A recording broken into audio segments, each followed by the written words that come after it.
I know you do. I mean, who doesn't want to buy a home, especially now, as we see firsthand prices just going through the roof? Who would have thought prices would still be going up while interest rates are going up? And that's exactly what happened. We went from 3% to 6.5% to 7%, and interest rates are still very, very high. And so there is a way to get in still. There really is. And I'm going to be talking about it, not today on the Eric Frazier Show, but on March 29th at 2:30 p.m., folks, I will be live at Cutz Barbershop. Cutz. Do you know where Cutz is? It's in downtown Riverside on 6th and Main Street. If you are familiar with Riverside, downtown Riverside, where the Emporium is, you got Prohibition on the corner. Then you have Upper Crust, a great sandwich shop. And then right next to that, you have the Copper Goat Coffee. Have you heard about the Copper Goat Coffee? Now, I'm telling you, you haven't had coffee until you had coffee at Copper Goat. This is a Ethiopian coffee. And I'm telling you, it's unbelievable. I mean, check out the Instagrams and go to the website, coppergoatcoffee.com, and learn all about it. And so, in fact, if you go there, say you want a cup of coffee on Eric, all right? You want a cup of coffee on Eric, and I'll take care of that. I'm going to do that. In fact, I'm going to let them know, all right? I'm going to let them know that 10 cups of coffee, that's it. That's what I'm buy. The 10th cup, that's it now. So get down there, cup of coffee on Eric, all right? They'll know exactly what you're talking about. Now, next door to Copper Goat Coffee is the Barbershop, Cutz Barbershop. John Jefferson, been there forever. If you need a cut, man, go to Cutz, and he will give you a cold cut. I go there every 2 weeks. I'm about due now to get my hair cut. Anyway, I'm going to be there March 29th at 2:30 p.m. to 4:30 p.m., folks, and I'm going to be dropping it like it's hot. If you want to know what's going on with the Riverside real estate market, I'm going to have the data. If you are wondering whether or not you should sell, you should buy, you should get a home equity line of credit, or maybe refinance the first, I'm going to talk about it, folks. We're going to talk about, the market, what's going on in Riverside and the surrounding markets. We're going to talk about financing options. I mean, the way you can get in now, in spite of the high interest rates, you can still buy. I mean, obviously, you got to have the money. You got to have the income to qualify. And, there's some creative things to do, creative things to consider, and trying to make it more affordable. There's some options you might not be aware of. We're going to talk about it. And then there'll be open Q&A, meaning that I'm telling you, you ask the question, I got the answer. All right. If I don't have the answer, which would be pretty difficult to stump me, but if I don't have the answer, I'll get you the answer. But come and bring all your questions about buying, selling, refinancing, getting equity. We're going to talk about pooling funds together, buying as a family, socializing the cost, buying a 4-unit property as opposed to a single family home. There's so many ways to still get in. Let me tell you something, folks. Many people are thinking that, nobody's buying a house. They can't be. Prices are too high. Interest rates are too high. Let me tell you something. Homes are being sold every single day. Every single day, people are closing on loans. I've never seen in my 44 years of mortgage banking, I've never seen a month in my entire career where a loan was not being closed, our home was not being closed in a month. It's just, this volume increase and decrease with interest rates and what have you. Of course they do. But there's always a market to buy. There really is. So I'm going to be talking about real estate and I'm going to be talking about loans. And why? Because I am a licensed real estate broker. My license number here in the beautiful state of California is 011-43484. I'm also a licensed mortgage broker. My license number through the NMLS is 461807. I've been lending folks for 43 years. I've been in real estate for over 35 years. I'm a broker. In fact, right around the corner, right on 6th there in Maine, what is the address? 3739 6th Street is Frazier Group Realty. That's my wife and my daughters. That's all we talk about is real estate. We've been in real estate forever, almost 20 years in that same location. So right after you finish the seminar, you can literally walk around the corner, meet with my wife or one of my daughters, and get started with trying to find a home or sell your home. Of course, I will be there to guide and assist. You know, I'm not just a broker, real estate broker, a mortgage broker. I'm a business consultant. I'm a personal financial coach. In fact, go to my website, ericfrazier.com, and you can see all the services I provide to support people, to help them make great decisions. You know, I wish I knew me at 19, 20, 21, or 30, or 40. I wish I knew me, right? Someone who was willing to just give you, you know, great advice, solid advice, without requesting anything in return. Like, for example, most people are getting advice from the very people who are going to sell them the product or the service, right? That's not me, all right? When I'm giving advice, I'm working as an advisor and a consultant. You do not have to use me to, you know, handle your loan transaction or to sell your real estate. As a consultant, I get paid by the hour for my time. Personal financial coaching, business coaching. Let me tell you something. Everybody needs a coach. No one outgrows a coach. No one never not needs a coach. Everybody needs a coach because nobody knows everything. And so you need to find somebody, especially that knows more than you, to help you navigate through the treacherous waters, and I mean they are treacherous, of real estate and lending. So we're having a seminar. Go to ericfrazier.com, ericfrazier.com. You'll see the pop-up there. Sign up today. thepowersnow.com. You'll see the pop-up. Sign up today. Register today. It's absolutely free to get this information. For 2 hours, folks, I'll be standing on my feet, answering questions, presenting information, giving you the tools and the resources you need to make a great decision this year in buying a home. And of course, if you want to meet with me and get further assistance, coaching, business coaching, if you need credit help, I can help you there. In fact, I wrote a book on it called The Credit Handbook. In fact, go to my website, thepowersnow.com or ericfrazier.com, and I have a bookstore there, and all those books are available on Amazon. Now, if you become a member of The Powers Now or of ericfrazier.com, all of those books, all of them are free to our members. The membership is $10 a month. That's all.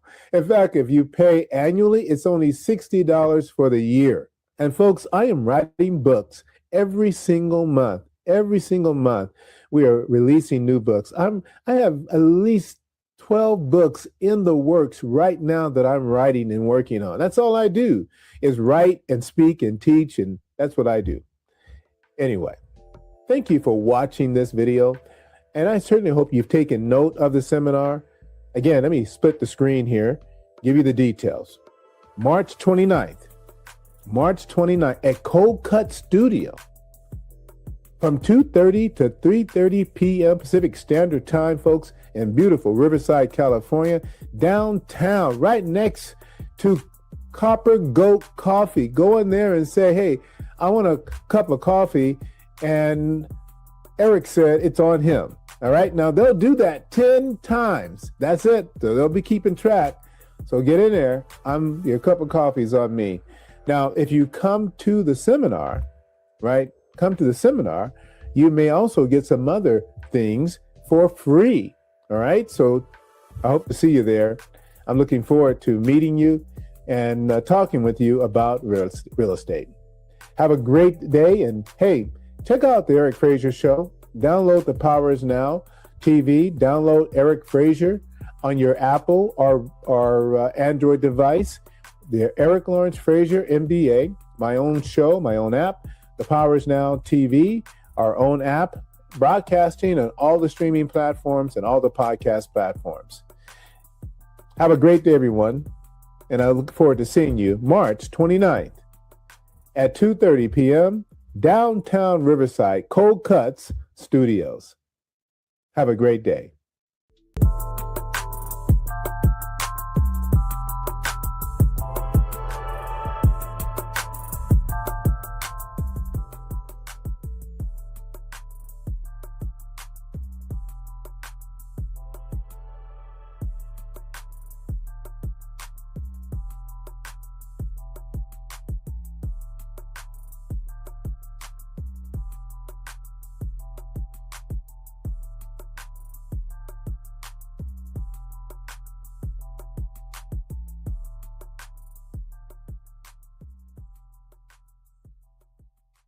If you're renting, your rent keeps going up.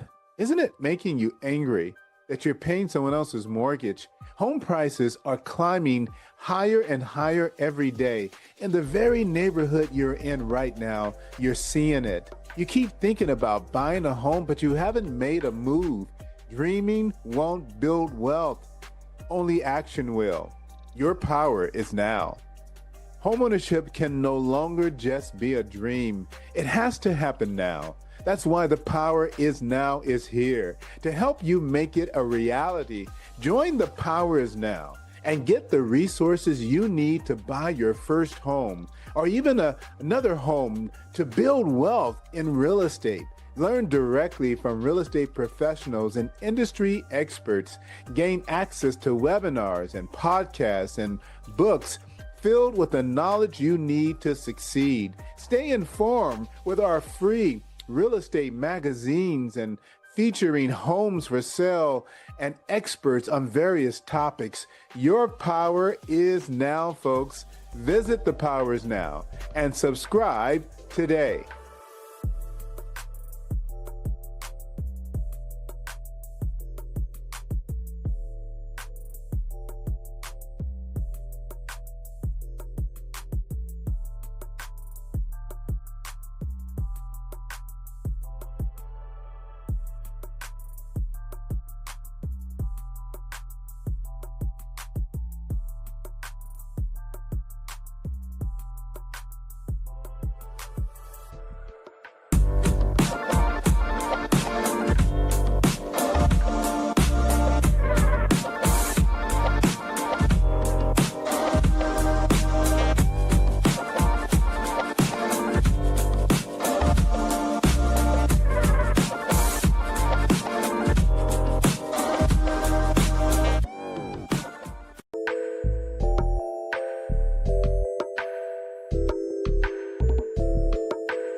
Hello, everybody. Welcome to Eric Frazier Show. My name is Eric Frazier.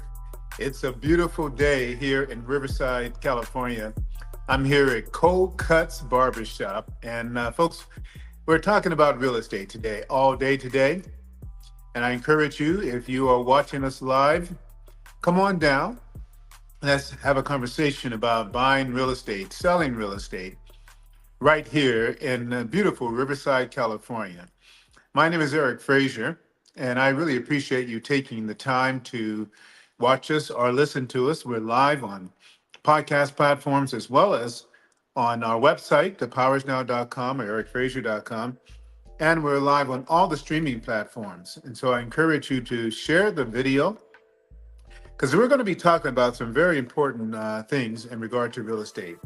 The goal is to help you find a way to acquire it. To manage it, to sell it, to make money from it, create passive income from it. We're going to be covering all of that today. And I certainly hope that you'll take notes, and if not, retain it and meet with me to talk about it. And so you have an opportunity to do that as well. All right, so let's get right to it. I'm going to share the PowerPoint presentation. and I encourage you to follow along. So, this seminar is about homeownership, your path to homeownership, and who doesn't want to buy a home? I mean, you think about the cost of housing right now. I know many people who are really disappointed that they didn't take advantage of the opportunities, a few years ago. But it's never really too late. You just have to do it differently. And so we're going to talk about the market, the opportunities to buy here, and getting ready, and what are some of the strategic ways you can acquire real estate. So your path to homeownership and wealth. So the first thing we're going to cover is the Southern California market. But before I do that, I'm going to give you some details about me and about Cutz Barbershop here in Riverside. And then we're going to get into an index. I created my own index. It's called the Frazier Housing Capacity Index. And this is a play on the price to income index, which does a terrible job in really helping us make decisions as to whether to buy or sell. So I'm going to show you the index, how it works. And then we're going to talk about what it means to be mortgage ready. And there's really 5 pillars that every household has to stand on in order for, they really call that the foundation in order for them to start buying a home or look into purchasing homes and investment. Then we're going to look into the mortgage financing options that are available. Of course, we'll talk about the standard options that are out there for everybody, but a lot of people don't know that there are some other creative ways to get into a home with non-QM and DSCR loans. And then we'll enter into real estate acquisition strategies, and we're going to talk about some house buying hacks that, maybe intuitively you understand it and maybe you know about it, but never really seriously considered it. And so that's what we're going to focus on, the hacks, the partnership buying, out of state investing, which I think most people should be doing, especially if you're unable to move and to relocate, consider investing out of state.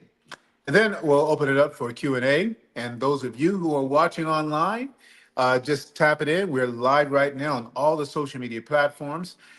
Just ask your question, and I'll be happy to answer it and to hopefully give you enough information where you can take action. All right, so let's start with me. Again, my name is Lawrence Frazier, and I am a graduate of the Bulldogs out here in Redlands, California, University of Redlands. I got my undergrad and my master's there in finance.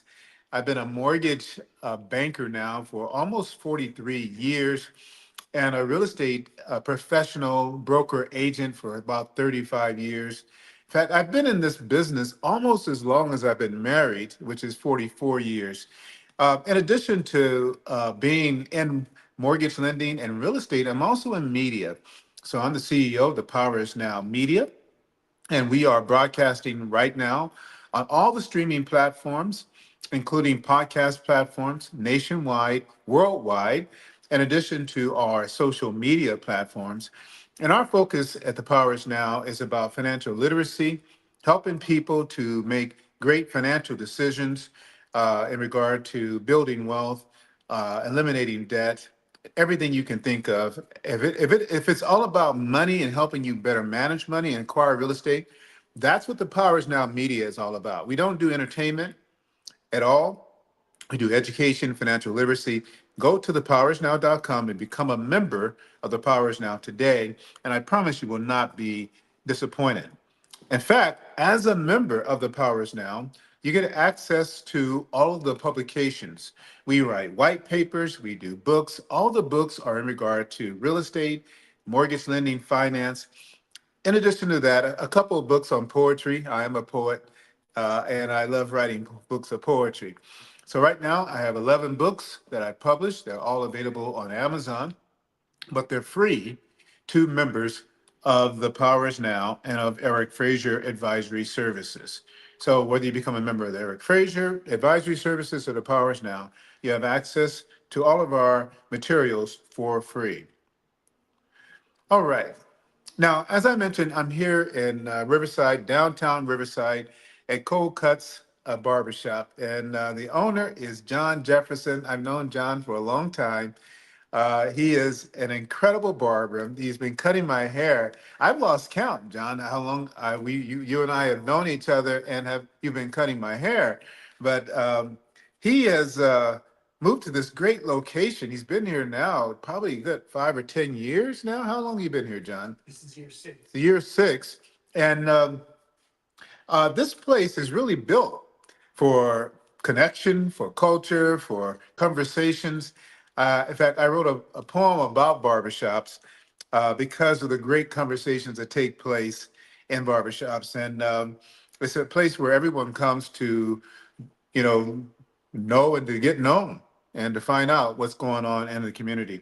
And so John was gracious enough to allow me to broadcast from his barbershop today, and I appreciate him for doing that. And in fact, we're going to do it again, April 26th. That's one day after my birthday, April 25th. We're going to do it again, and we certainly hope that you'll come out or tune in and learn more about real estate. And so I think that building wealth not only involves owning real estate, but also owning your own business. And John does both. So he's walking the talk. He's talking the talk, walking the talk, if you will. And I appreciate you, John, for doing that. All right, so let's get right into the market.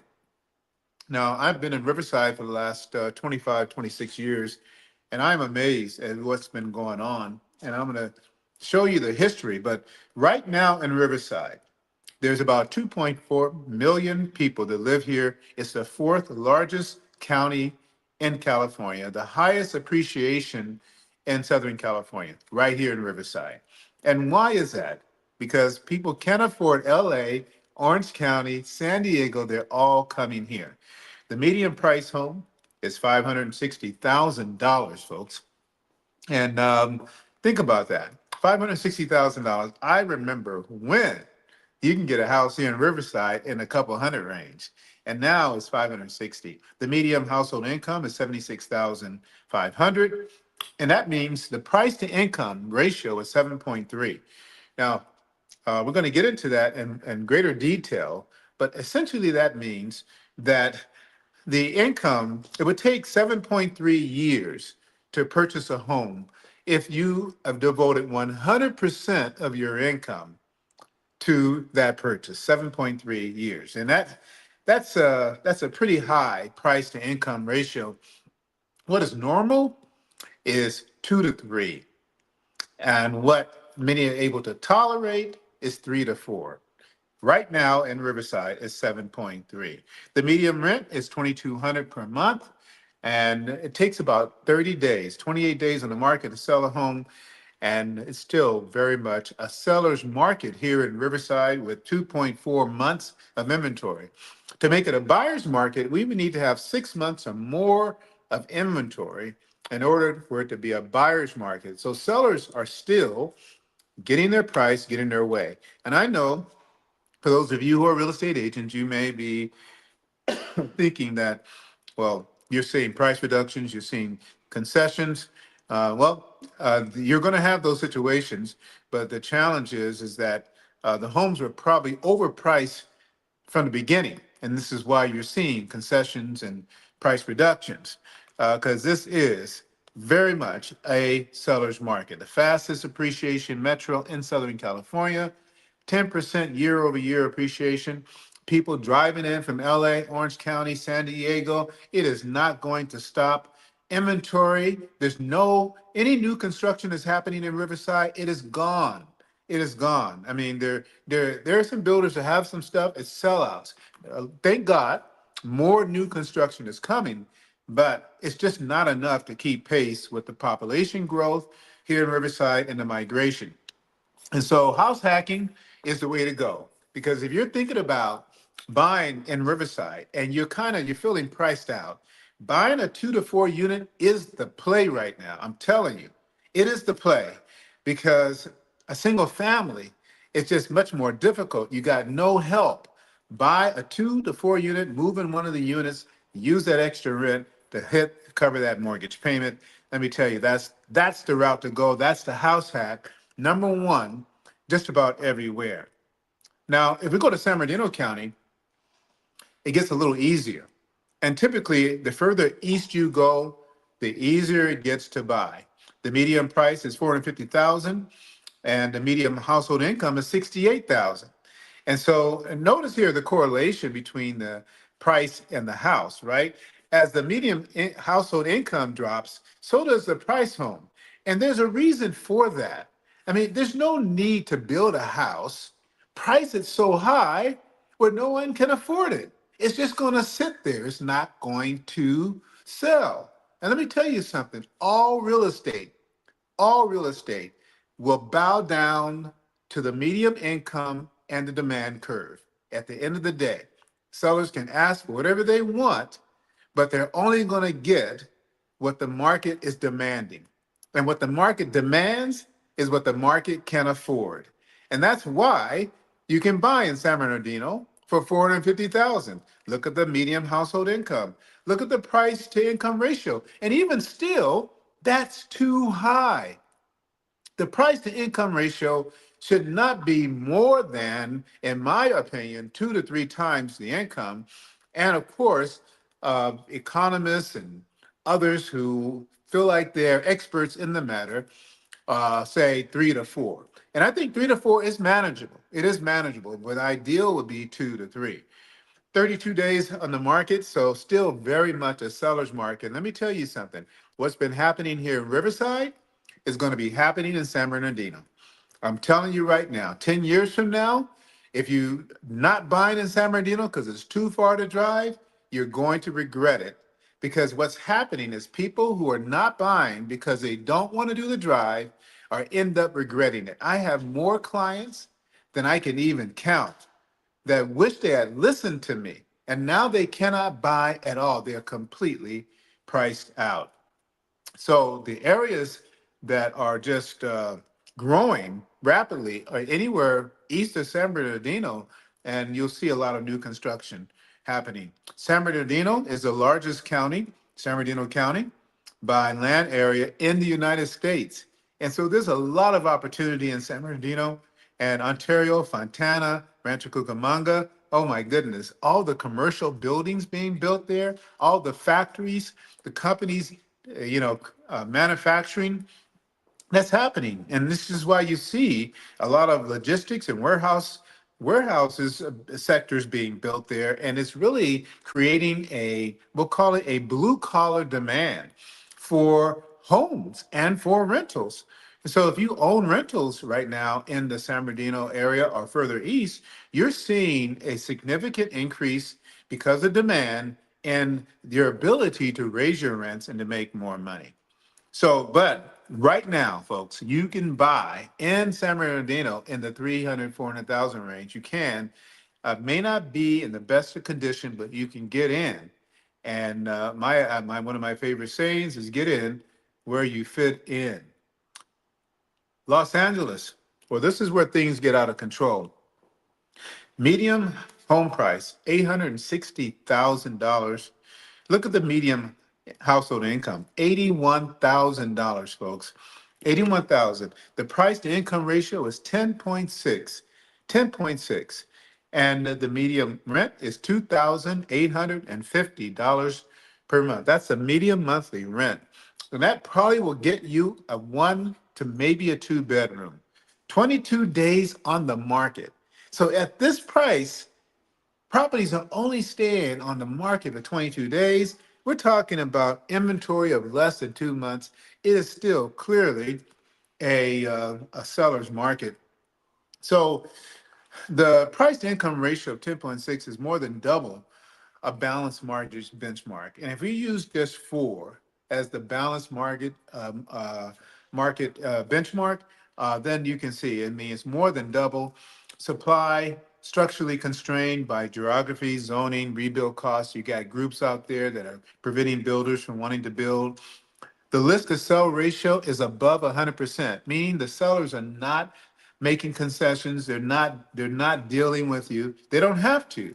They list it, it's gone because there's a lot of overbuilding bidding right now in LA, and it will continue. So this demand for housing is what's spilling over into Riverside. And forget about an entry level buy. I have a client right now, makes good money, but cannot afford to buy. And so we're looking at 2 to 4 units, and if we can't find anything there that works, she is going east because she realizes that she has to attach her income. You cannot save yourself to wealth, folks. Don't even think about it. You are your enemy is inflation. You cannot save yourself to wealth. Cash is not wealth. Assets are. And this is why you have to find a way to get in. Orange County, $1 million. This is a medium. And by the way, we're using medium because medium, takes out the extremes, the super highs and the super lows. And the medium household, same thing, $102,000. And look at the price to income ratio. Man, crazy, isn't it? 10.3% and 10.3x, which is, significant. I mean, it's the highest incomes in Southern California are right there in Orange County. And the median rent's 3,200, 18 days on the market. As you would think, right, intuitively, that the more expensive properties are, the longer it would take to sell. Well, no, that is not true. That is not true. It just depends on the market. Where you have a market where people are making a lot of money, then homes sell for a lot more money. And but there is a point. 10.3 is not sustainable. Orange County will see a correction soon. Orange County will see a correction. Days on market 18, 1.5 months of inventory. I tell you, it's difficult to buy in Orange County. So let me break down the price to income ratio so you have a clear understanding. As I mentioned before, it is the median home price divided by the median annual income. That's what it is. The median home price divided by the median annual income. It measures how many years of gross income equals the price of that home. And, it sounds great, right? It sounds great, but it really doesn't mean anything to the consumer. What it means something for analysts, for economists. They're comparing housing affordability across markets. And so just like we've been talking about, you see a market with a PIR of 10 versus a market of a PIR of 4. You're saying, well, obviously it's much more affordable in a market with a PIR is 4 versus a market where the PIR is 10. And so it also identifies properties that are just overvalued. And I would say that just about everything above 7, definitely above 8 and between and higher is overvalued. And something to think about if you're thinking about investing or building or whatever you may want to do. And so this PRI, the price to income ratio, does help guide policy decisions, investment decisions, and it's really used for industry insiders, economists, analysts, that kind of thing. And so when you look at the benchmark that helps them to make these decisions, the benchmark in the industry is 3.4, 3 to 4%. That's the benchmark for affordability. And so the national average right now in the entire United States is 4.8. And so compare the benchmark now to San Diego County, 8.9, Riverside County, 7.3, San Bernardino County, 6.6, and then Orange County and LA County in the 10% range. So the industry definition is designed to help make business decisions. But I have come up with a way where we can look at a housing, the capacity, we'll call it the housing capacity index, to determine whether or not it's a right move for an individual and a family to make a decision. So the PIR is not a personal affordability test. It is a market sustainability indicator. So what is considered sustainable, investor grade, something you should buy, is 3 to 4. If it's stretched, then you need to really take a look at the numbers and the market and the house and everything. It takes a little bit more discipline and analysis to consider investing in a market where the PIR is 4 to 6. When you get into the 7 to 10 range, like we are here, the demand curve is stressed. The properties are at risk of correction. The buyer pool, people who can literally afford to buy, is too small to sustain the current price on income alone. And so the price of these properties are being held up by scarcity. There's simply not enough homes that have been built. If overnight we had enough inventory, you would see these prices fall significantly. Low inventory is overriding the math. Is when scarcity breaks, the demand curve will win. It always wins. And that's what we've been dealing with here in California. This is why what is happening in California, you don't see happening in many other states. And because those numbers reflect the income of people who live in those states, and it also reflects that there's ample supply in those states. In California, we have a housing problem, and it's making it difficult for many people. So that's the only reason why California is defying the math, because when I just went over the medium incomes for each of the areas, if you inverse the math, you would see the property values would be about 30 to 40% lower than what they are if they were within the normal range of the median income of people living in that home.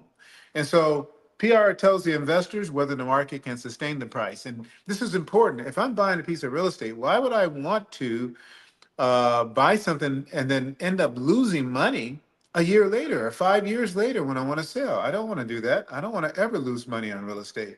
And so I need to make sure that my PRI is right. So another reason to think about building wealth through real estate and making the right decision, investment decision, is because of the future price of real estate. I mean, particularly for minorities, we're not in gold and silver. We're not investing in even in the market. We're not taking those kinds of risks. We're not speculating in crypto and all these other coins. We're just not there. And the reason why is because we, as a community, and I'm not, it's not everybody, but I'm speaking on the average, we just don't have the disposable cash to lose. We don't have the money to lose. Real estate is that one investment that you can move into it and ride it all the way to the top, move out of it, rent it, hold on to it, and get another one. And so in 2015, 10 years ago, if you bought here in Riverside, 215,000. 2020, 375. Today, 560,000. We're projecting, based on a 7-year appreciation, $785,000. 2035, that's $1.2 million. Let me tell you something. You've got to find a way to get your hands on a piece of Riverside real estate. You have to. And if you can't do it on your own, you need to look at some housing hacks, which I'm going to go through in just a minute, and get in. I mean, we're talking about a 10% annual appreciation rate. That's what it has been, 10%. If you know anything about the rule of 72, it's the factor that determines how money grows. So whatever rate you're getting, I don't care what it is, by the way, it could be in the bank. If a bank was paying you 10% and you dropped $1 million in the bank if you had it, and 10 divided into 72 is 7.2 years. In 7.2 years, if you didn't touch that money, you would have $2 million. And in another 7.2 years, you would have $4 million. It's called compound interest. It's based on the rule of 72. And look at what we've been getting here in real estate, 10% over the last 10 years. Total gains between 2015 and now, over 160% gain. And we're projecting another 7% appreciation. It could even be higher, folks. It's just, I don't know. I think that real estate, I'm not licensed to sell securities, and so I don't really talk about securities. I do realize that people have options, especially to diversify your money in stocks and bonds and real estate and other things. But for the person who's limited with cash, doesn't make a lot of money, real estate, I know it's been for me and my family, uh, the um, the pathway out of poverty. So, in an effort to help people understand how to use these numbers, I've kind of flipped the script and come up with my own index. It's called the Frazier Housing Capacity Index, and it works for the buyer, not the market analyst, not the market analyst. All right, the market analysts, they're working with millions, if not hundreds of millions of dollars. They represent groups. We're talking about what does these numbers mean for little old me? So, excuse me. So this is how it works. The PRI versus the Fraser Housing Capacity Index is addressing the same problem, but from two different lenses and coming up with one truth, and that is to buy or to not buy or to sell. And so the investor lens is whether the market is sustainable given the medium income. If the buyer pool is too thin to support the price, the market will correct and meet the demand. And I don't want to be there when it does, so I'm not going to buy. At 7 to 10, the buyer pool is really shrinking. Too few households can qualify at the price. Scarcity is the only thing holding the prices up. And then when the builders start building again, I'm going to be in trouble. The demand curve is going to correct the price, and I'm going to go in a different direction. I don't want to be that investor. The investor who buys at 7 to 10 is buying at the peak of a pool that is running out of qualified buyers, and he better be trying to flip it or do something because his days of profitability are numbered. With the FHCI index, we're looking at it from a buyer, an individual, a family standpoint. And the question is, do I have the disposable income after taxes and living expenses to carry this specific home price for 30 years without a financial collapse? That's the one thing you're looking at. And the reality is that a fragile or detached buyer means that they can get in, but they can't stay in. All they need is just one thing to happen: job loss, a major medical situation, a rate adjustment. I mean, if there's no money in reserves to absorb that, then the buyer loses the home. And then we saw this happen in 2000, really around from 2008 to 2013, particularly minorities lost a significant amount of wealth because they bought homes without any reserves and without any stable employment.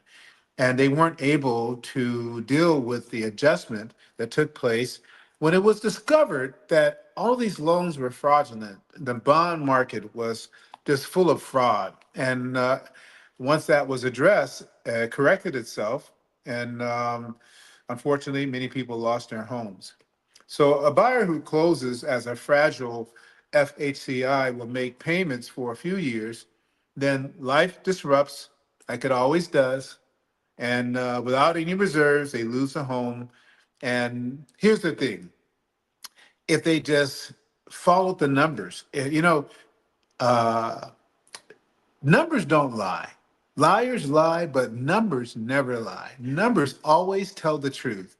And people won't take the time to look at the numbers, to really understand the numbers, to determine whether or not they should move forward or not move forward. The PRI says the market cannot sustain the price. The FHCI says the buyer cannot sustain the home. They are the same problem. The difference, though, the investor, well, he's got plenty of money. He takes the loss and he moves on. The individual, they go bankrupt. They go homeless. They suffer for a long time because of making really the wrong decision. So what the PRI assumes about you is that you have no income taxes. Every dollar goes to housing. You have no rent, no food, no utilities, no transportations. You have no children, no medical bills, no emergencies. You have zero debt obligations of any kind. You can dedicate 100% of your gross income to one purchase. You live in a spreadsheet, not a house, not a family, not a life. That's what the PRI does. It's just the gross medium income divided into house. But what the housing capacity index actually measures is your real income after federal and state taxes, what you actually take home, your real surplus after housing, after food, after transportation, and all the living costs, your actual financial capacity, the margin available to carry a home after you meet all those obligations, the ability to survive a disruption, a job loss, a medical bill, a rate change. And your verdict is either abundant, you got plenty of money, reserves, stable, you're doing good, but you could do better, fragile, you're not in a position to buy, are completely detached. You are priced out, it's beyond your capacity, you cannot buy. The number tells you the truth before the lender does. Because let me tell you what the lender's going to do. The lender's going to say you're approved because lenders don't make money unless they make loans. The lender is going to always find a way to get you approved, issue a pre-approval, and put you into a loan because that's the only way they can make money. No lender makes money turning down loans, not a single one. They find a way to get you that money, to get you in debt. They don't care that your debt to income ratio is 50 or 60%. After taxes, 70, 80%. They do not care. This is why there's no real counseling by lenders. They send you to a HUD-approved counseling agency. They don't want to talk to you. They don't even want to know what your budget looks like, because then they might feel bad. So the housing counselor, they're not trying to make a loan to you. They're just trying to bring you aware. Listen, you want to buy a house, but after looking at the way you live and all your expenses, you don't even have money to save. How are you going to buy a house? That's a conversation that a HUD counselor will have with you. That's not a conversation that any lender is going to have with you. They're going to find a way to get you a loan, and so you can go into debt and buy a home and they can make money. So the PRI is not built for you, but now you have the Frazier Housing Capacity Index, and I hope that I start a trend here that everyone starts to use it. So based on the FHCI, there are zones, there are buyer zones, your personal decision engine. And so now you're looking at markets, right? And you're going to do the math because you know now what to do. You're not going to take your gross income and divide it into the house to determine your housing capacity index or your price to income ratio. You're going to take your net income after all the expenses have been taken out, and then you're going to go further. You're going to not just take your taxes and insurance, but you're going to take your living expenses. And so the question is, do you have the margin?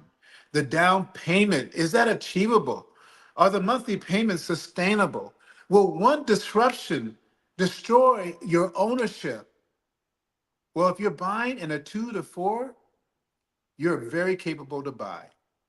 If you're buying in a 5 to 6 HCI, you need to really be buying with discipline. You got to really know that you can do it. It's tight, but it's workable. And you got all the bases in place. I'm talking about the emergency fund, the savings, all that stuff is in place. You're not carrying a whole bunch of debt, no car payments. I mean, it really takes, in that 5 to 6 range, you have to be disciplined. 7 to 9, well, now you are taking some serious risks. I mean, you don't have any real meaningful margin when you're buying in a market at 7 to 9. Savings capacity is severely limited. You're saving money, but very, very little. One disruption, one job loss, medical, rate change, it threatens your entire position. 10 to 12, forget about it. Forget about it. The price has disconnected from your income. There's just no real path to entry, no buffer to survive any disruption. And if you are at least 20 years old, you've had probably enough disruptions for a lifetime. I would say 25, but 30, 40, 50, you know that the only thing you can count on is change. It's not a matter of if you're going to have a job change or reduction or a disruption in your income. It's a matter of when. And the question is, are you prepared for it? Are you ready to address that? Are you in a position to handle it? Or do you have to now lose everything because of a disruption that you did not plan for? 13x, forget about it. It's just not even possible to think about buying in a market where the HCI is 13. It's just don't even attempt. At 10 to 12, look at other markets where the FHCI is more capable, where it shows you're more capable and able to manage it. And we're going to show you some markets where this is the case. If you're an investor, and this is for individuals who own your home already and you want to buy more real estate, all right? This goes for you as well. The PIR is what investors use, but I'm going to tell you, if you are a company, if you're representing a pool of buyers, if you got a bunch of cash, then the PIR is something you can work with. But if you're not, then you need to look at the HCI. So a price range with a PR range of 2 to 4, that's considered a balanced market. There's enough demand where you know that prices will continue to rise. They will continue to rise and they'll get to maybe 5 to 6. Now the market is stretched, but it's still functional. And the economists will flag the risk here because inventory levels are, key now to watch. When you get to 7 to 9, the buyer pool is thinning. Scarcity is the only thing that's supporting the price. And so your risk of being caught in a correction, and that's what you don't want. And then you get into 10 to 12, well, correction is imminent. Income is not supporting the current price. The buyer pool is too small to sustain the market. It is not a matter if, it's a matter of when the market is going to crash. And of course, it goes without saying, 13 plus, you have a problem if you have a property in that range. You need to be selling. You do not invest, you need to be thinking about selling. In fact, when it comes to first-time home buyers, let's look at them. I mean, capable 2 to 4, manageable 5 to 6, high risk 7 to 9. Do not buy. At 7 to 9, you need to be looking at house hacking, partnering up, doing things like that. 10 to 12 is not sustainable. Cannot do it. Redirect the capital to another state. California is not the only place you can own real estate. I'm going to show you some great opportunity. So let's go down to existing property owners. We're not talking about investors. We're talking about people who own their homes right now. First-time home buyers are not first-time home buyers, but people who own their home, existing property owners. And just go one more slide there, Marlene. So existing property owners are people that have been in their home for a while, and they're thinking about whether they should sell, right? They're looking at the PRRR and thinking, okay, where are we here in Riverside? Right? Well, we just talked about it and we'll go over it again, but 7 to 9, the buyer pool is thinning. Correction risk is rising. And we are seeing a little bit of that. Yes, it's a seller's market. Yes, it's taking less than 30 days to sell. Yes, it's less than 2 months of inventory. Technically, we are in a seller's market, but it is not sustainable. The buyer's pool is thinning. This is why you are seeing concessions being made. This is the time to think about selling, capturing your equity while you have time in the market, and then jumping back in when the market cools down. If you own your home in a market and you're in the 10x to 12x range, sell, capture what equity you can because you are running out of time. You are running out of time. Again, there's going to be a correction. It's not a matter of if. The numbers never lie. The numbers never lie. Prices always meet the demand curve, always. It is like the law of gravity. What goes up must come down. Prices always end up meeting the demand curve. Some markets take longer than others.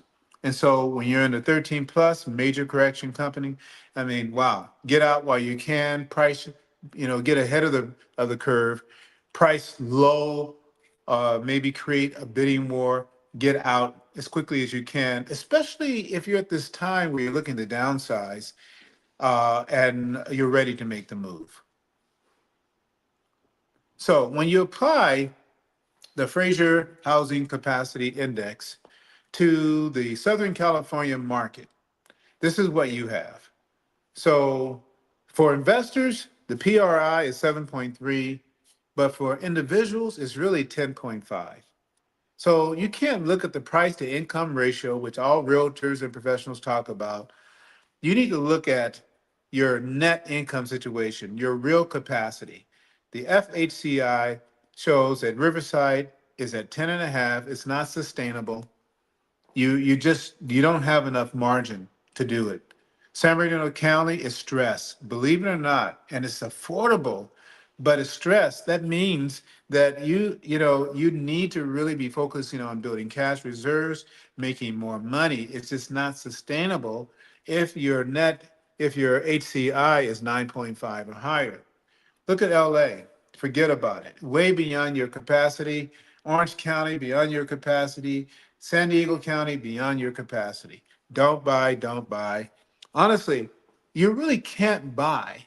Income is what makes the decision for you. If you don't make enough money, don't get talked into buying something that you know from a budgetary standpoint you cannot afford. So, are you mortgage ready? That's the question because no one's paying cash. Everybody's getting a mortgage. And there's five things you must answer honestly before you buy anything. And the first thing is a budget. Do you know where every dollar is going? Do you even have a budget?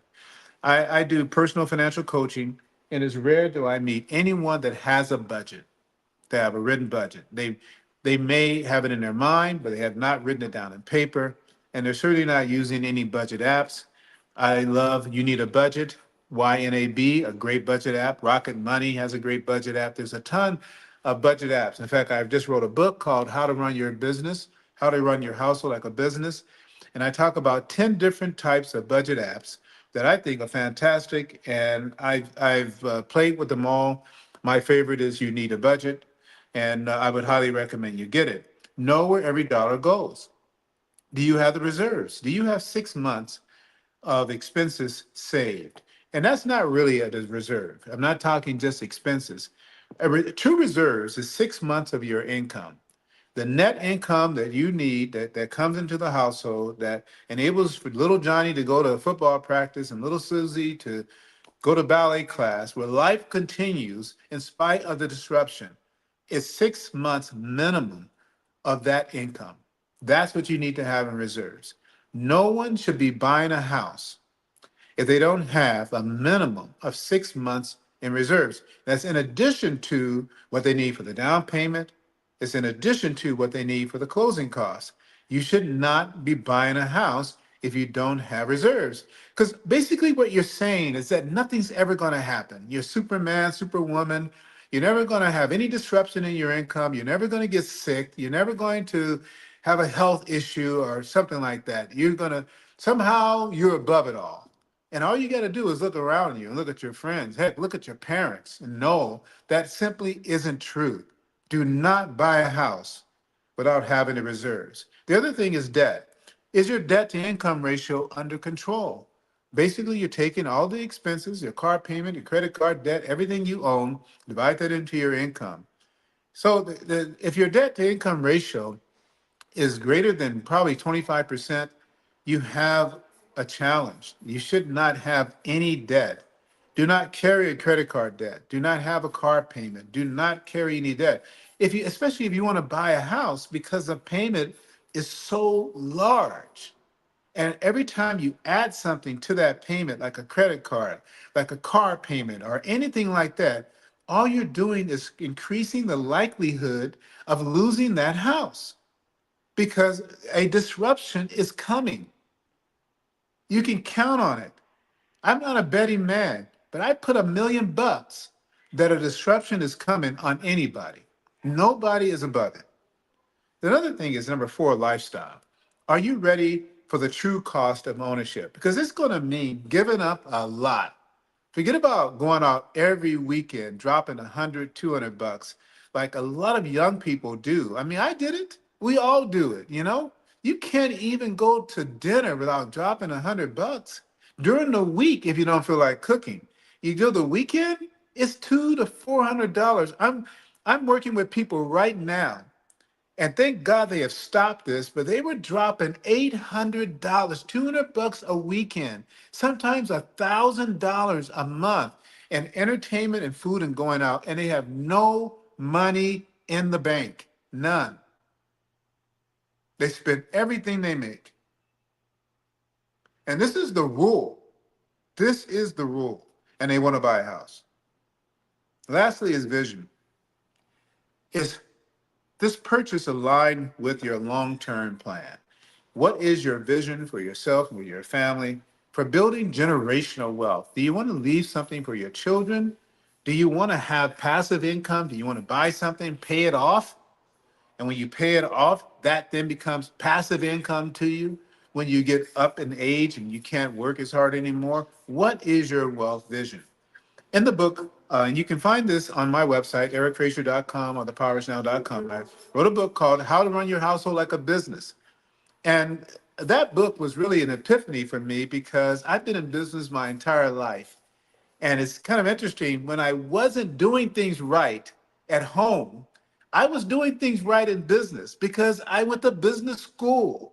I knew the importance of planning and having a mission and a vision statement and having a budget and having an operational plan, a marketing plan. And I knew those things. And so when I ran into issues in my business, I always had a solution. I always had a plan. But when it came to my household, I didn't have a plan. And I think, why am I not running my house like I run my business? And that's where the book came from. You should check it out. You need a plan, folks. So the budget check is simply a reality check. The 5 pillars of mortgage. It's budgeting, number one. Number two, reserves. It's a sacred thing. It has got to be your number one priority. And it's not going to be easy getting to 6 months of reserves. It's not. Number three, eliminating debt. Nobody wants to eliminate their debt. They don't. They don't. In fact, the reality is that we have debt because we don't make enough money.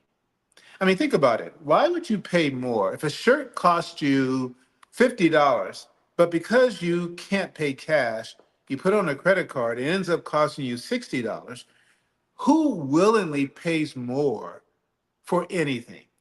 I mean, out here, we used to have a farmer's market out here on Main Street in Riverside, and I would not go up to the farmer and say he wants $1 for his tomato, and I say, hey, let me give you $2.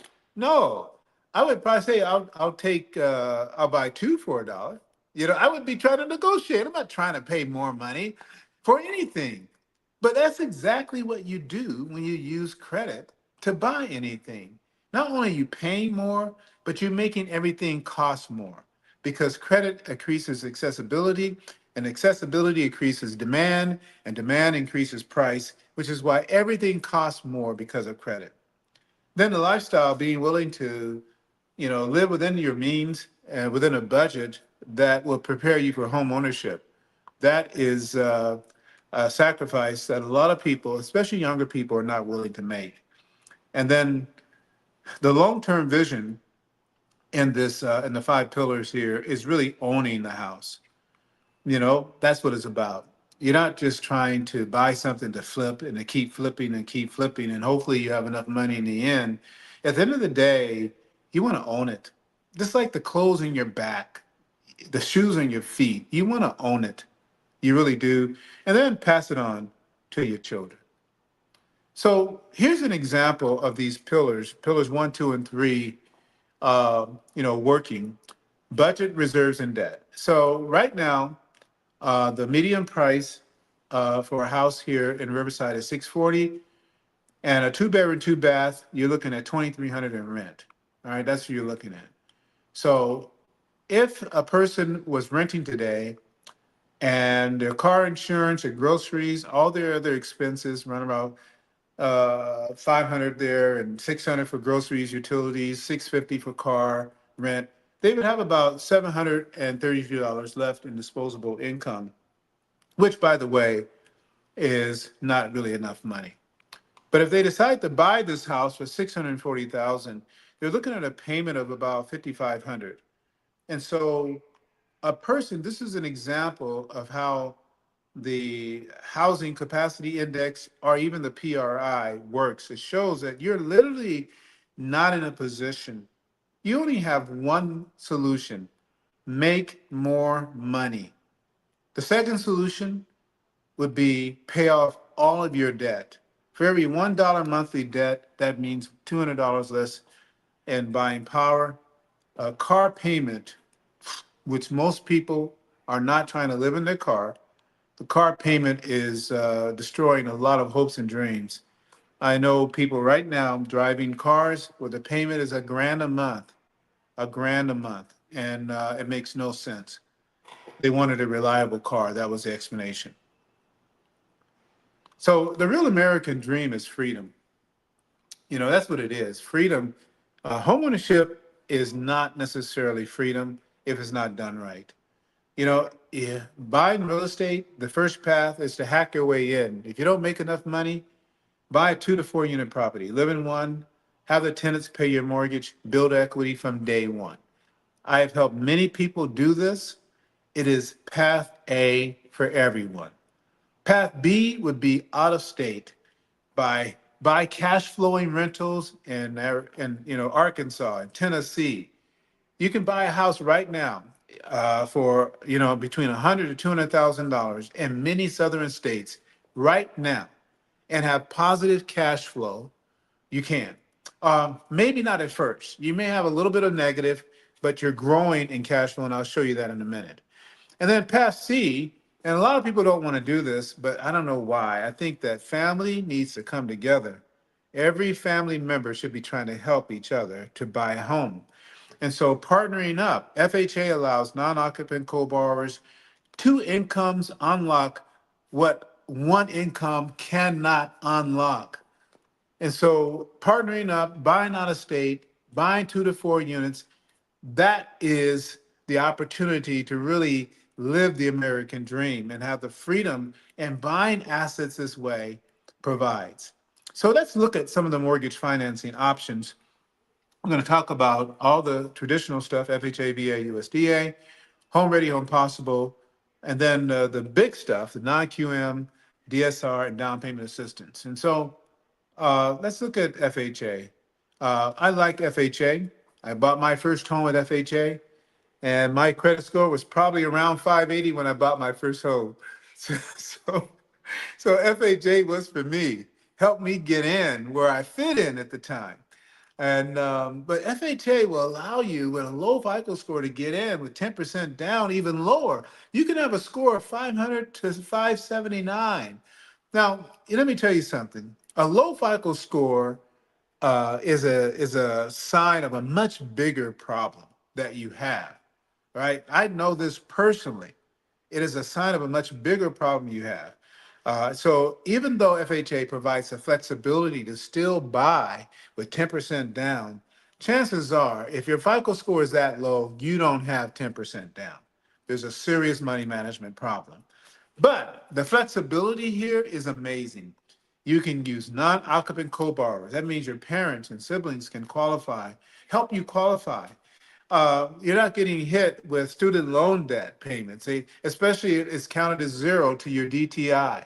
And the truth of the matter is, you want to get rid of the student loan debt, but if it's just way too much, we got to figure a way around it. No income maximum, so there's no income limits. Manual underwrite with zero score, so if you don't even have a credit score, you can still get an FHA loan. By the way, your insurance is your credit, your cell phone is your credit, your light bill, your water bill, all these other types of utilities you're paying, they can be your credit. They're considered an alternative credit score. You can easily build that, very easy to do. You can buy a house that's a total dump and fix it up with FHA. If your score is 580 or higher, you can get in with 3.5% down, and you can get gift funds for the down payment and the closing costs. Get in there, use a 203K, and basically, if the house is worth in its current condition, 400,000, And if you were to go in there, paint it, fix it up, and all that kind of stuff, spend another 100 grand, and it now you can buy it for 500,000 with only 3.5% down. So that's $17,000. That 100 grand that they added to it would be going towards the construction and the rehabilitation of the property. And then it's now going to be worth $600,000, $700,000. You just walked into equity with none of your own money, and because you got it from your parents or something, and maybe you saved the 3.5 for the down payment and the 3.5 for the closing costs. But FHA, man, this is the program that most people need to get into a home, especially my people, if they're dealing with not having limited cash or down payment. But at the same time, I would highly recommend that you talk to a HUD counselor or you get a coach. So this is kind of a quick summary. Non-occupant co-borrowers, entire down payment can be gift. FHA, no maximum income limits. The loan is assumable. You can buy existing FHA properties, current FHA loans, assume the loan, take over the mortgage, and rates. If they bought it, 3 or 4 years ago, you could get a 3% interest rate. So, but it's cash to loan. So we'll see what the appreciation is. And then I love the 203K, combine the purchase and the renovation.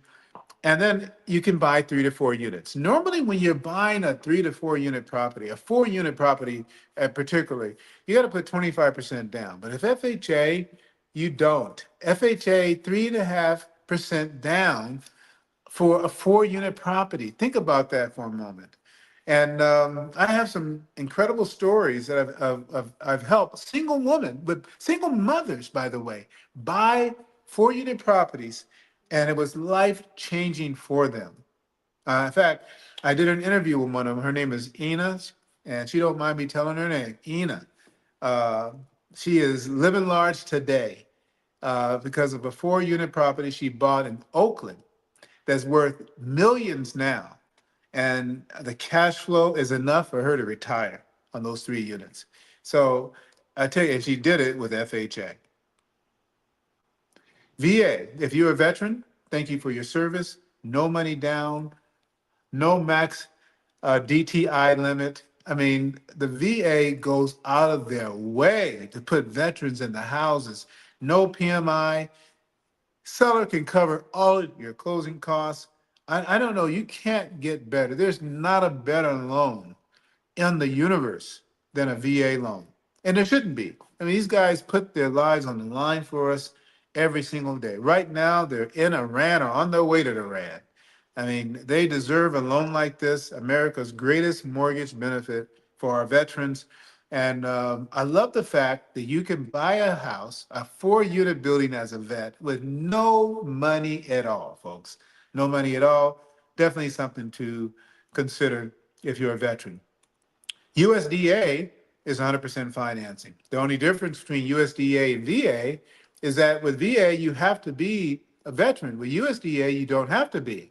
But there are income limits, and it depends. You can get 100% financing right here in Riverside, other counties.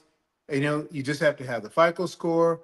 You got to be in that 640 range is what most lenders require, 640 range. And the income is for low to moderate income families. There are exceptions made depending on the market area. So it is just another way. Here's the thing. There's so many different loan programs. You have to sit down with an advisor. First, we have to assess your situation to see if you're even ready. And if you're ready, you know what program is going to be the best program for you? That's what a mortgage advisor does. And I love doing that and helping people make the decisions they need to make. So here's a quick comparison. You've got 100% financing with USDA. And the great thing about the conventional product, which is, a HomeReady and Home Possible, is that you can only need 3% down versus 3.5% down with FHA. And they have income limits as well, but you can count border income. So if you're renting out a room or if you're living with someone and they're going to come with you, then you can count that income to help you qualify. You can have an ADU. You can convert the garage, or if it's converted already, and count the rent towards qualifying. And then the mortgage insurance, unlike FHA, can go away after you achieve 20% in equity. And the rates are lower in terms of MI rates and mortgage insurance rates. And so, again, there's a lot to consider here when you're looking at the programs. But my job as an advisor is to find the program that best represents your situation. What I like about HomeReady is this whole border income, being able to get rent from non-borrower roommates. So you have roommates that are going to be living with you, helping with the rent. We can count their income. And this is necessary in markets where it's just high cost. But having all of this flexibility, let me tell you, the flexibility is great, but understand why they're allowing you to do this. It's because lenders don't make money unless they make loans. And do not be naive. That is all they care about, is finding a way to get you the loan, to get you into debt, to pay the interest, right? They don't care that you don't have any reserves. They don't care that you're stressed financially. You may not be able to sustain any type of disruption. You need to care about that and really make a decision that's right for you. And this is where working with a coach, a financial coach, is going to help you with that, not a mortgage consultant. Now, for individuals who live a life outside the rules, meaning that they don't pay their taxes, they don't report all their income, but they make a lot of money. I know a lot of people like that. They own restaurants, they own barbershops. Not to say that John is doing that, but self-employed people have the wonderful flexibility of sheltering their income. I mean, they try to use their business and their business tools and equipment and services to meet all of their needs so it can be a write-off. I mean, it's smart. But here's the thing. To qualify for the loans we just talked about, we got to see your taxable income, your net tax, what you paid taxes on. That's going to be the number we're going to qualify you on. Whereas if you're looking as an investor, you want to buy some investment properties, we don't care about that. No tax returns at all, no W-2s. We're just looking at the lease agreement. We want to make sure that you can rent it for equal to the payment. So payment is going to be $3,000 a month, and you need to be able to get $3,000 a month in rent. Have 25% down, and you're good to go. You can buy that rental. The DSCR loans is fantastic for people who like to have cash, who shelter their income. It is the way to go. Also, for people that have a lot of cash flow, they're making a lot of money. The bank statements look fantastic. Tens of thousands of dollars are coming through every month. We can do a 12 to 24 month bank statement loan. Again, you're not going to be able to use any of these programs and come in with 3.5% down. You're looking at 25% down if you want to get a decent rate. Asset depletion, say you have not a lot of income coming in, but you have a lot of money in the bank. Well, it's called asset depletion. We can take $1,000,000, divide that over 7 years, and count the 11 grand a month as your income to qualify you for a loan. So the flexibility to get into real estate is there. But again, this flexibility doesn't mean that you don't need a foundation. That's what you absolutely need. And so this kind of summarizes it all. How it works is just rental income versus the mortgage payment. Get a DSCR loan. Credit scores for most of these programs are in the 680 plus if you want the best pricing, but your score can be as low as 620. And there's typically a 3-year prepayment penalty on most of these loans, 1 to 3 year prepayment penalty. And so you want to definitely make sure that you are buying this to hold for at least 3 to 5 years before you make your next move. Down payment assistance, down payment assistance is great to hold on to your cash. Down payment assistance is not great if you don't have any cash. You've just increased your borrowing. You're not only borrowing the money to buy the house, but you're borrowing the money for the down payment. You got 2 loans now. Now, there are some programs that will give you the money as a grant, and that's the Sapphire program and the Golden State Financial Authority Platinum program. They will provide you the money as a grant, but everybody else wants the money back. And so down payment assistance is great if you're going to leverage your cash, meaning that you've taken now years to finally get your 6 months of emergency fund established, and you have just enough money for the down payment and the closing costs. But you really know that you should probably add that also to your emergency fund. So you decide you're going to take a risk here and get down payment assistance so that you can buy the house and still feel secure having money in the bank. So let me tell you what the truth is. Down payment assistance, again, is another attempt for lenders to find a way to get you into debt. You want to be in debt, and they want you in debt for the rest of your life, right? That's because no lender makes money unless they are making loans. And so the down payment assistance program is great if you are financially prepared. It is not a reason not to have an emergency fund. It is not a reason not to have the down payment and closing costs saved, actual money in the bank. It is not a reason to have high debt ratio and car payments and credit card debt. Right. It is a way to leverage your cash to have even greater security because you're able to delay it through down payment assistance. So all these programs are available. Typically, you need a 640 or higher FICO score to take advantage of any of these programs. Your debt ratio typically needs to be no more than 42 to 45%. And all of them carry a higher interest rate. That's the other thing. And so there's no free lunch, folks.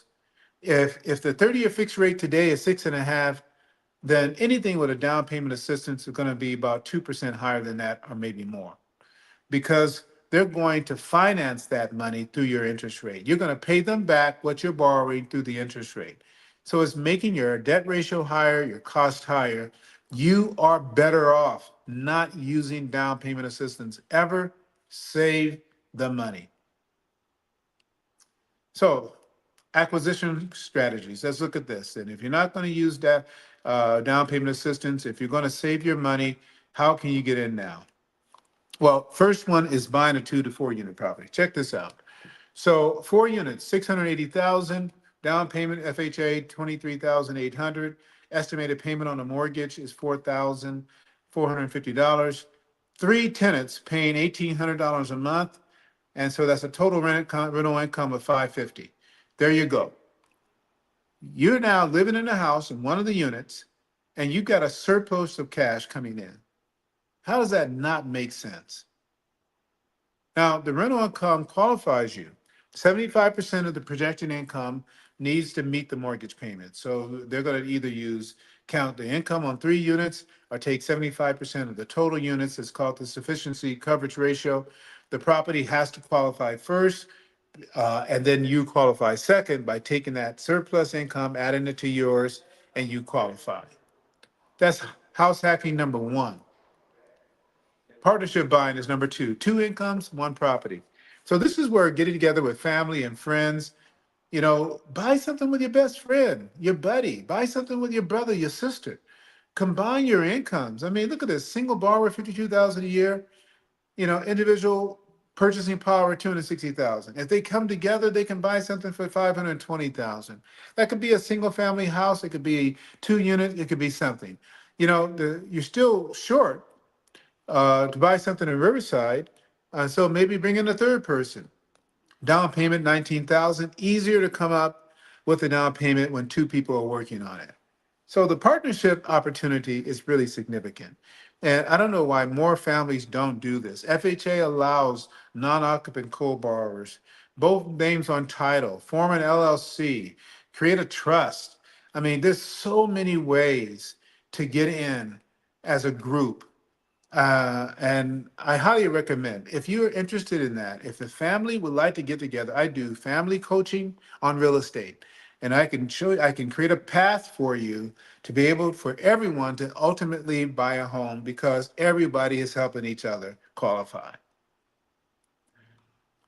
Then there's rehab, rent, refinance, and repeat. BRRRR.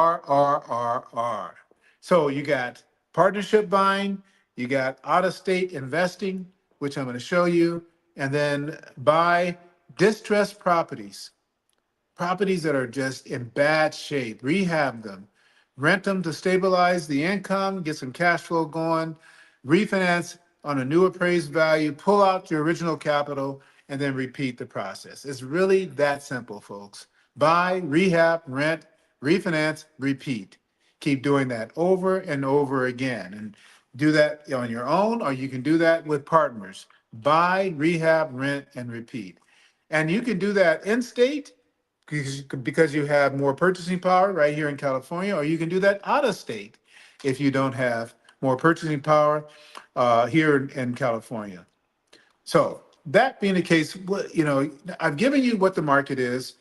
What do you do? Well, let me show you what you got to do. First, you got to buy. Look at the average renter's net worth, $10,400. That's the median net worth of a renter compared to a homeowner, almost $400,000. You got to find a way to get in now, almost 40 times. So owning real estate is simply not an option. Not owning real estate is not an option. Although you may not be able to buy something you live in, you may have to buy something out of state. In addition to that, interest rates, we were just somehow caught off by surprise to have such low interest rates for a few years and after the great financial crisis. But take a look. I mean, back in the 80s, I graduated from high school in 1980. This is what interest rates were, and people were buying homes. And then what has been normal? If you look at over a 50-year average of the 30-year fixed rate mortgage, it's been around 7, almost 8%. And so today's rate is around 6.5%. So think about it. We are really experiencing normal rates right now, normal rates. And everyone should be not waiting for interest rates to drop to 3.5%. They should be looking at ways to get in now. When you look at the 5 advantages of homeownership, renters have no advantages whatsoever. First, homeownership provides forced savings because you're paying off the house, you're building equity. Secondly, appreciation, growing at the rate of inflation at 7%. You're looking at 10% per year over the last 10 years here in Riverside. Then you have leverage. You're able to attach your income to an asset. You don't have to pay cash for the house. Just get enough in to own it, and then you control the appreciation. So your leverage is really a big thing. And then the biggest one is tax advantages. I mean, people who are renting are getting killed in taxes. You're able to write off your mortgage interest, your property taxes. And if you're buying a 2 or 4 unit building, you're able to depreciate a portion of that building, write off all your costs and expenses of management. It is just really incredible, all the advantages that you have. And the last one is control. When you rent, the landlord can tell you to move. When you own, you move when you're ready to move. And when you move in to buy another one, as opposed to being displaced. So homeowners set their own terms. Renters can be displaced at any time, and that is a problem. The last thing is free and clear. That's really the long game. Every owner can win. You buy now and you just keep making that payments. Never refinance. Never refinance. I don't care how rates drop. You may be at 5%, 6% right now. You're thinking all these lenders are offering you 4% or 5%. Never refinance. And the reason why, because you've been in that mortgage for 5 years. If the payment is $3,000 a month, let's say make it easy math.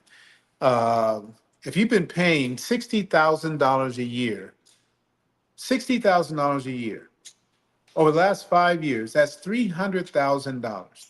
You're going to refinance back to a 30-year to save 1 to 2% in interest. It makes no financial sense. Not only that, once you get to the 15-year mark, you've paid most of the interest you're going to pay on that loan. And so you're able to pay that loan off. You'll see the principal drop even faster once you hit the 15-year mark. Never refinance. pay it off. If anything, you want to find a way to double up on your payment, make an extra payment every quarter or every year so you can start building equity. So you look at this, 3,500 total interest paid, 720,000.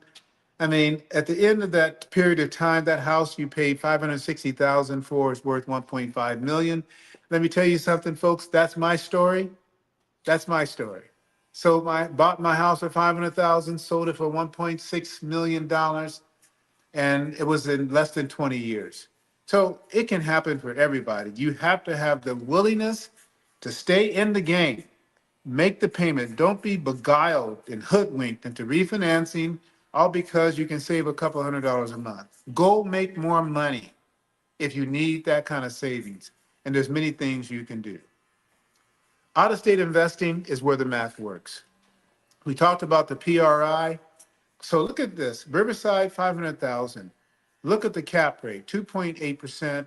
Unleveraged cash on cash return is 12.3, leverage minus 16. What that means is that when you take the cash, the money you put down, the closing costs you put down to buy that home, and you divide that into the cash that you're receiving per year, then that's your unleveraged rate, the cash you're getting. But when you subtract out the mortgage payment you got to pay, that's your leverage, cash on cash return. It's not really sustainable to buy here in Riverside as an investment, not at all. But if you look at other places like Detroit, Little Rock, Arkansas, Memphis, Tennessee, look at the unleveraged return, 22, 19, 20%, 15%. And then the leverage return, because you have to pay the mortgage. You're not paying cash for these properties. If you pay cash for these properties, then the unleveraged return would be equal, almost equal, because you still have to pay taxes and insurance. But look how much more easier it is to acquire. It's manageable, it's capable. You're very capable of buying and invest. I know right now properties in Detroit and Arkansas and Tennessee you can purchase for less than 200,000, have cash flow. And over the next few years, you'll see that because of increase in rents, your negative cash go to zero and start becoming positive cash. And so what do you buy? You're buying appreciation. You're not buying cash flow. Initially, you're buying appreciation. You're getting in. You're attaching your income to an asset and watching it grow over time. Many people say, well, man, how am I going to manage the property? The properties, I live in California, the properties in Texas or Tennessee or what have you. The reality is that there are far more people managing property than there are people that own property. I mean, the reality is you just need professional management. Professional management. Don't buy into the urban legends out there of people destroying property or not paying rent. It's simply not the case. Nationally, the vacancy rate is less than 5%. I mean, you can't even rent in some places. There's no available rooms to even rent. Unlawful detainers, evictions are at an all-time low. So it's just simply not happening. You find people with decent credit, good credit, and you rent to them. And there's abundance of people because so many people cannot afford to buy. They have to rent. And so the ability to be able to hire quality professional help, and I can assist you with that. Property management is going to get a percentage of the rent. It's more than worth it to pay them because they're there. They're going to manage the property. They're going to make sure that the tenant is paying the rent on time. They will handle, if there's an eviction, they will handle it for you. You never have to deal with the tenant. And it's just a great business to be in. Landlords do not deal with properties. Property managers deal with properties. Landlords just collect the check. And if they buy right and they get the right tenant in there, it can be a great way to supplement your income well into retirement. So buy, rehab, rent, refinance, and repeat. This is my strategy. This is what I recommend. You can be renting right now. Buy out of state, rehab it, rent it, refinance it, pull out your equity, and let it ride. I mean, you can do that right now. You maybe can't afford to buy in California, but here's an example. Memphis, Tennessee. I'm from Memphis. Rehab buy a property for 140,000, put in 30,000 in rehab, total in 170. After the repair value is 215,000 because it's in much better shape now. Refinance it at 75% loan to value, you pull out $161,000. You got back $161,000, almost all of your capital. You have about $8,750 left. And so what have you done? You got $8,000 still invested in it, but you created $45,000 in equity. And that's just going to do nothing but grow over the next years that you own the property. So everything that I've been talking about is available at ericfrazier.com. This full seminar PowerPoint presentation, there'll be a replay of this video online. You can watch it again, share it with your family. I have all the cheat sheets for FHA, VA, USDA, HomeReady. I have non-QM, DSR, DPA programs. I have all the documentation. Folks, I've been doing this for 43 years, literally nonstop for 43 years. So in addition to that, I'm constantly writing. And so you have access to all of my books for free as a member of Eric Frazier Advisory Services, so the power is now. I have financial assessment tools to create a budget, to eliminate debt. I have mortgage readiness calculators. All of these are proprietary programs that I've written and developed. They're available for members only.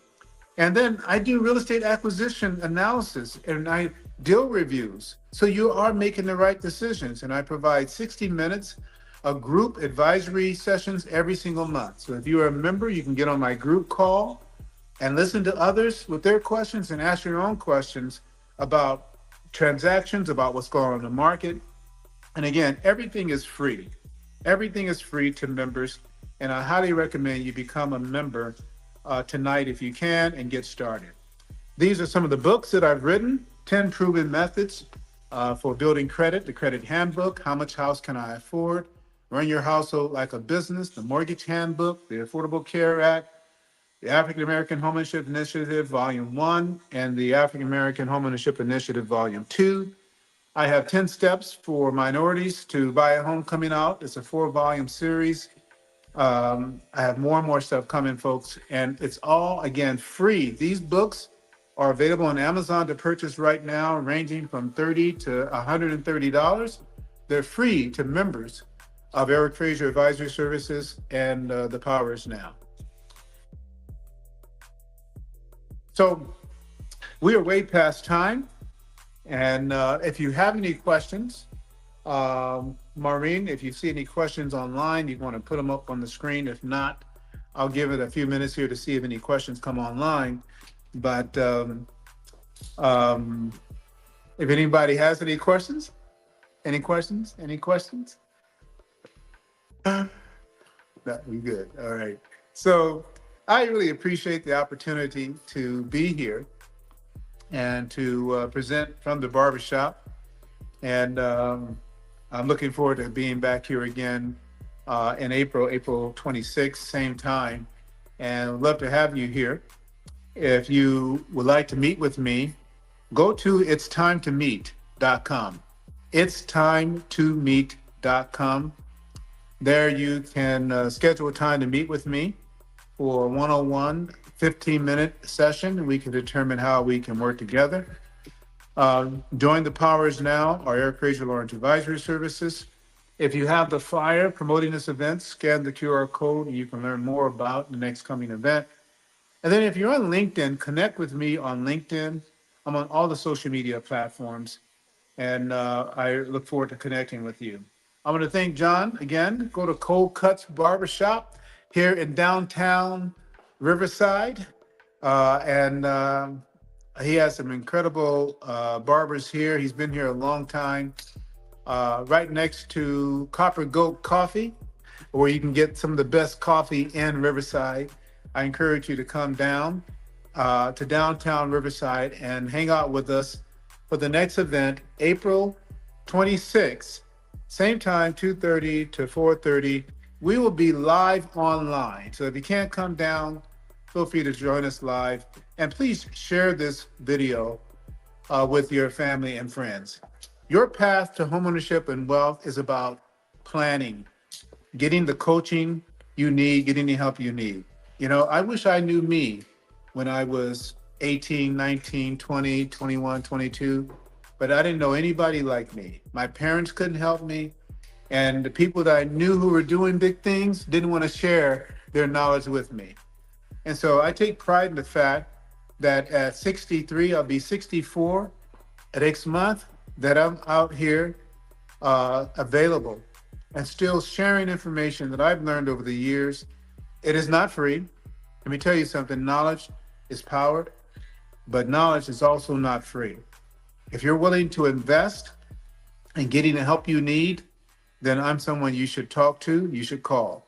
But knowledge is not free. Coaching requires time and effort. And let me tell you something, you should know from experience that anything for free has no value. Anything for free has no value. It's just a lead ultimately to talk to you about something you will ultimately pay for. But I don't play those games. I will meet with you for 15 minutes, talk about your unique situation, and determine if we can work together to help you develop real estate, a plan to acquire real estate, whether it be investment real estate to buy a home. Perhaps you need to improve your credit. Maybe you need to need a budget, you need a savings plan, you need a debt elimination plan. I do personal financial coaching, and you can learn about all that I do on my website at ericfrazier.com. And if you are a member of ericfrazier.com advisory services, you get a lot of that coaching for free in our group sessions that we take place once a month. Thank you for watching. Remember, the power is now, folks. Have a great day. The Power Is Now magazines are the leading resource for real estate agents, mortgage bankers, entrepreneurs, and small home ownership businesses, providing leaders with business strategy information, resources, and tools through PIN, real estate, programming guide magazines. Stay up to the minute with real estate news and information from industry experts. Sign up today. thepowerisnow.com. thepowerisnow.com.